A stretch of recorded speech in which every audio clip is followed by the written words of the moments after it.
The last train home. It was nearly midnight. A thick fog hung over the station and the neon lights cast a lonely glow on the platform. Niloy sat on a wooden bench, waiting for the last train. It had been a brutal day at his corporate job, endless files, tight deadlines, and his boss constantly yelling. He was completely drained, both physically and mentally. Just then, an elderly man came and sat next to him. He was wrapped in a simple shawl and wore wire-framed glasses. The man looked at Niloy, smiled gently, and asked, "Rough day, son? You look exhausted." Niloy was caught off guard. People rarely strike up conversations with strangers anymore. He just nodded and muttered, "Yeah, a bit." The old man looked out at the foggy tracks and said, "We're all running a race, son, but most of us don't even know where we're heading. Tell me, when was the last time you laughed from the bottom of your heart?" The question hit Niloy hard. He stared blankly, trying to remember.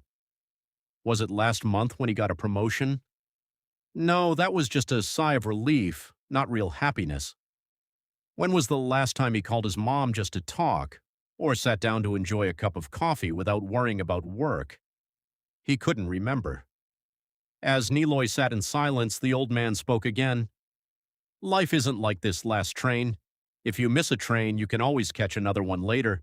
But life is the station itself, and while we are busy waiting for the next big thing, we let the present moment slip away. Learn to pause, son. Look around you." Right then, a loud train horn pierced the night.